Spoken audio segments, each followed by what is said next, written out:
the size of the bathroom. And this is not a good point to hear from Tom Poole, the barrister arguing on behalf of Jamaica. The respondent's overarching submission in respect of the fresh evidence is that no injustice will be caused by refusing to admit it, because we say the expert's evidence, properly analysed, does not go very far and does not cast doubt on the safety of the appellant's conviction. So the government argued two main points why the court shouldn't admit the new evidence, and none of them had to do with whether or not the crime was possible. First, they argued that basically the jury was there, the jury was immersed, the jury went to the scene, they saw the bathroom with their own eyes, and so as sensible people, they were able to make up their minds about what happened. But again, that's a matter that the jury would have been able to determine for themselves. The judges push back on this idea though, and they raise the point that there is a difference between a civilian, just a random person,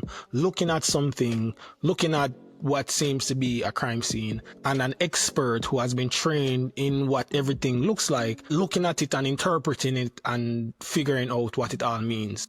When you say these are matters that the jury could have worked out for themselves, isn't it nevertheless important that one has an expert in blood splatter coming along and saying, if the evidence had been there, to the jury, that in my opinion these findings can collectively be far more readily explained if the defence hypothesis were to be true rather than the prosecution hypothesis?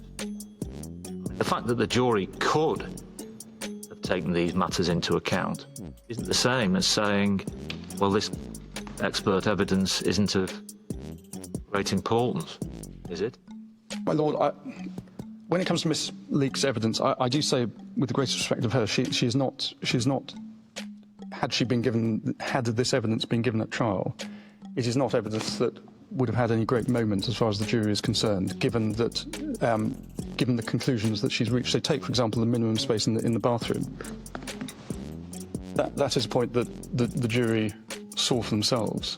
You have to stop and think about all the things that an expert considers when they look at the scene. Compare that to somebody just randomly going into the bathroom and looking and say, well, yeah, I guess it could have happened. It's not the same.